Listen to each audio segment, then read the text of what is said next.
broadcasting from inside the Aztec Athletic Center. I'm Craig Elston, joined by the recruiting coordinator here on our first of these 5 hourly updates live on Aztecs Now by Tony White. And Coach White, a very unique challenge for San Diego State and your recruiting staff this year. Obviously, the transition from Coach Hoke, despite coming off a very successful year, 8 wins, 9 wins with the Poinsettia Bowl victory, the switch to Coach Long in midstream, that had to be quite a challenge. Talk about what you guys had to face just bringing in this group today. Yeah, you know what? I just sheer numbers-wise, I thought the hardest thing of it all was the uncertainty at first. You know, obviously there are questions when there is a coaching change, and I thought that the quick response of the university, naming Coach Long the head coach, kind of silenced those questions. And then it was just a job and responsibility of us coaches to get out there, get in the homes and answer any of those questions and make sure that everyone felt comfortable with the direction of where we were going. I know that you guys were really excited that in terms of verbal commitments and being able to keep those kids in-house and not have a lot of defections, that you were really successful. Oh, yeah. And, again, that's a credit to the university. That's a credit to the assistant coaches getting out there. You know, at one point there was only 3 coaches able to go out on the road and see all the guys. And 3 coaches doing the work of 9. I mean, that was tough.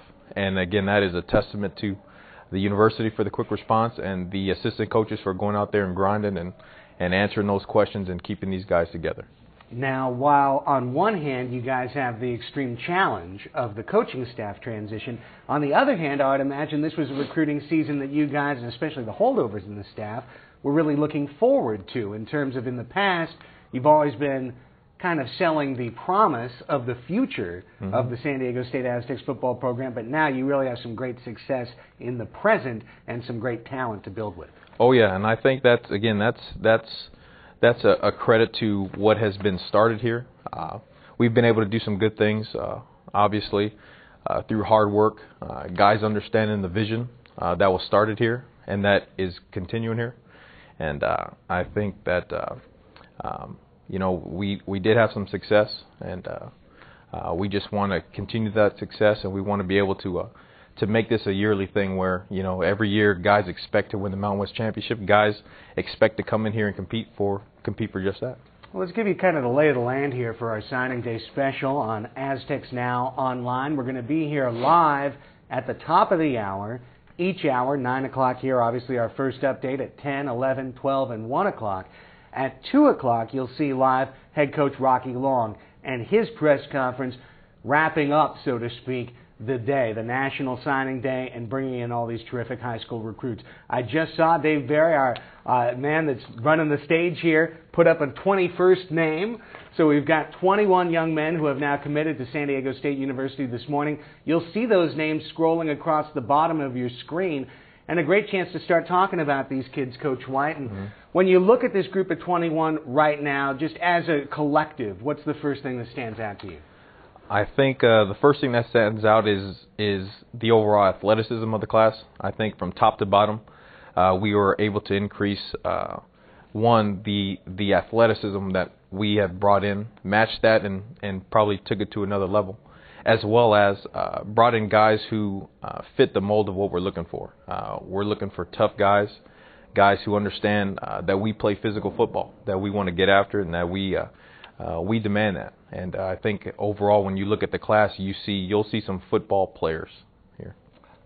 Just as a kind of a generic question, how many contacts on average is there from the point where you first identify a kid, you're out there and you say, okay, look, there's a guy that could be an Aztec, to the point that now he's signing his name on the... I mean, how many times do you think on average you wind up talking to these kids? Oh, man, you know, you couldn't even record it.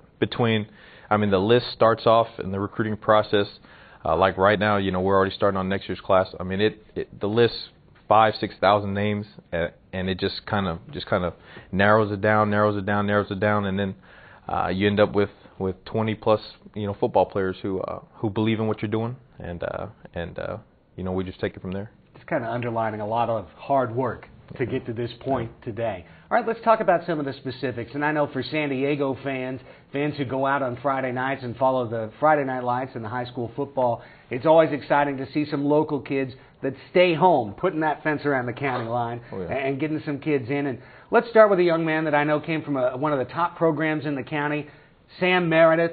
He played a lot on the defensive line. He was a tremendous H-back, tight end as well, offensive lineman.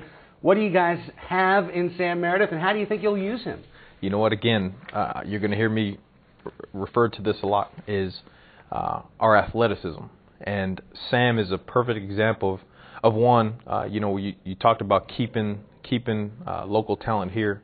That's been a goal from day one, from the first day we stepped on campus, and that's continued to be a goal. And with this recruiting class, getting 5 or 6 guys from San Diego, it was a big deal to us. We want to make sure we take care of our own, and with Sam being one of those guys, again, the athleticism. I mean, you have a big, what we call a jumbo athlete, a guy who can play, offensive line, he can play defensive line, he can play tight end, he can play H-back.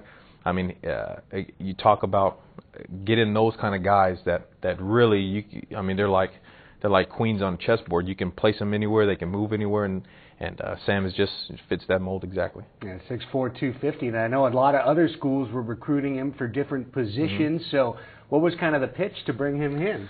You know what? Again, it's you have a mission and you have a vision of what you want to do, and throughout the process, you get a chance. These recruits get a chance to see that and see where you're taking the program, and it just makes it easy again when everybody from the university to the fans to the coaches, when everybody's on the same page and has the same vision for the program of being successful and how we're going to be there. I think these young men, they see that, and guys like Sam saw that and saw where we were going and wanted to be a part of it. Well, Sam Meredith signed at 7:12 this morning at the exact same time as Reggie Jones, who went head-to-head with Meredith over at Mount Miguel High School. Those guys were battling in the East County. Reggie Jones, 6'5", 295. Those are the kind of numbers for an offensive lineman that jump off the page. Oh, yeah. And if you saw Reggie in person, you would 6'5", 295 is a big man. And he came in here the other day, and I tell you what, he's another guy who is a big guy who can move his feet, a big lineman that again, if you watch him on film, you can see he gets after it, and he's nasty.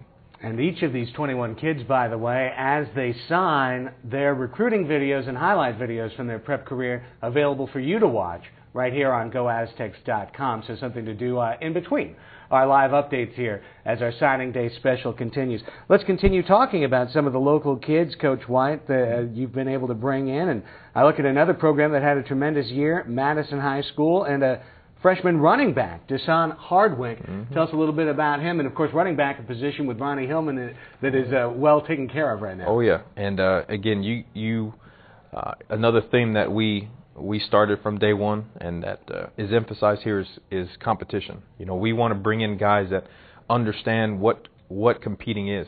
And I think when you bring in that element, when you bring good players around good players, that's exactly what happens. The level of competition raises itself, and guys shine. And Deshaun is another guy who's played at winning programs. And again, you watch his film, you see that he's a guy who can do it all. And I know, again, we talk about increasing the athleticism of the program. He's a guy who had offers from different places for both defensive back and running back. And so we're just lucky to get him. Now, I talk about athletes and also local champions. Division V, the small schools, the Bishop's School made it all the way through the State Bowl. A tremendous run this year, and a young man who stood out on the field, Micah Seau, 6'3", 225 pounds, great speed, athleticism, played both sides of the ball. Of course, most of those kids do down at the small schools. Talk about Micah and also about that challenge of watching a kid who's playing both ways in high school and then projecting to which side of the ball he'll fit best for the program here. Oh, yeah. And as you go through the process, that's the first thing you identify. You try to find where the perfect fit for that type of player, just like Seau. Micah, he was a guy who can play fullback. He's a guy who can play, H-back. He's a guy who we saw, might grow into a defensive end. But ultimately, you look at what he did at linebacker, and just with his maturity and with his growth, we feel that he's a guy who can end up being a heck of a football player at linebacker. One quarterback in this year's class, Chad Jeffries, coming from Glendora High, Glendora, California. He signed just 6 minutes after 7 a.m., which was the earliest that you could put pen to paper today on National Signing Day. Obviously, Ryan Lindley coming back for his senior season. Everybody is so excited about Ryan's and what he's going to be able to provide in this last year. But this is a very important year then for the program to groom the next Ryan Lindley. You're right, and I've always said this, that it starts with the quarterback. And I think if you have a guy under center who guys want to follow, guys want to play for, somebody who can lead the program, I think the future is very promising. And when you only take one quarterback, I think the evaluation process becomes very important from day one. A lot of guys looked at him, a lot of guys evaluated him, and we felt that the things that he brought to the table were the things that we were looking for and where we want to go, and bringing championships to San Diego State. And we're really lucky to have him.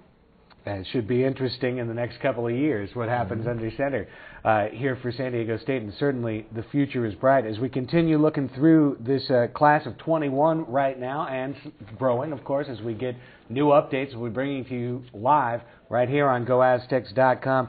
Just going to the top of the list, and Sam Atoy from Santa Rosa, a 6', 200-pound linebacker, and it looks like you guys are bringing in a lot of folks on that side of the ball. Yes, we are.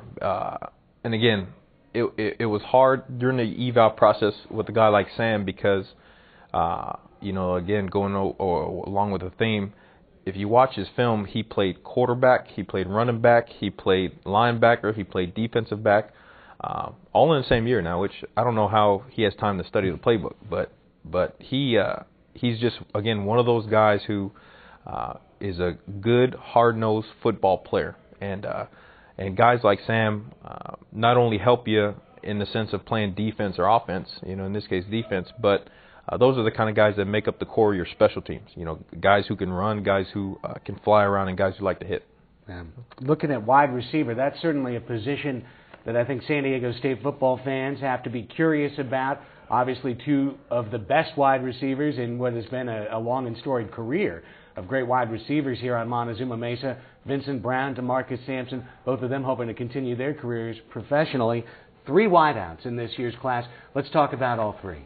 Yeah, we saw that there was going to be some need for wide receiver, and luckily San Diego State has always had good success with producing wide receivers, and in these 3 guys, I think you'll see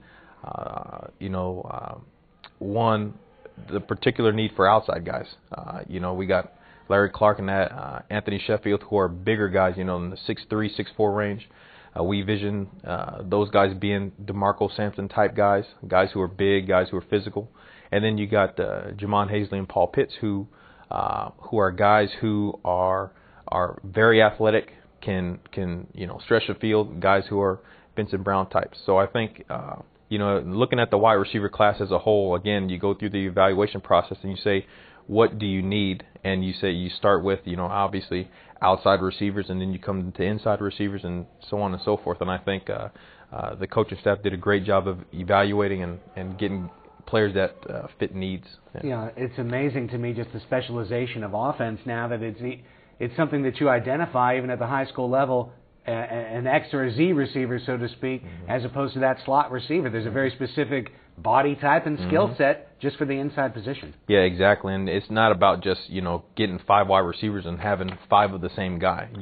You meet specific needs. And again, as you go through the process, that's something that you look at. You look at, who do we need? We need outside guys. We need inside guys. Well, what's the difference in what they do? Some guys are good on the outside, being more physical. Some guys are better on the inside, stretching the field, making plays underneath. And again, I thought it's a testament to the coaches of evaluating them, getting them, and keeping them. Well, the first kid to sign today, Darrell Green, 6'3", 270 pounds, offensive lineman, and you guys are bringing in a whole crop up front this year. It looks 4 or 5 offensive linemen. And again, I think the offensive line class as a whole is a really good class. I think you talk about meeting needs in the terms of tackle type guys. Paul Rodriguez, Jordan Smith, those guys are 6'6", 6'5". Reggie Jones 6'5". I mean, those guys are some big guys in there. And then you come with Darryl Green, who's an inside guy, and I mean he is straight nasty. I mean, actually when he came on his official visit, I was kind of scared of him. That's how mean he was. Really? And oh yeah, he's a mean dude. That now. takes something. He's a mean dude now. Sit back. But again, guys who, if collectively, improve your athleticism on the team, but also bring a little bit of nastiness is exactly what you want in offensive line play. And watching us last year, you saw that we want to get after it. We want to be able to get after it, and starts up front. And those guys are going to be the standard of what we come after. Big guys who are athletic and who want to mix it up. When you talk about the linebacking core for this team, Christian Parra, one of the linebackers you bring in, we already talked about, Micah Seau, Sam Atoy. Is there a specific type of athlete you're looking for the 3-3-5 scheme? Yeah, you need guys who can play in space, and guys who are good blitzers, because we like to do everything. I mean, we like to come at you from different ways, from all angles and all that kind of stuff. And I think, again, going back to our fit defensively wise, we need guys who can run around and make plays. And if you look at all three, those guys fit that mold of being able to play in space, being able to do a lot of different things, whether it be in the pass coverage or whether it be in the run game, blitzing. I think all three bring something to the table.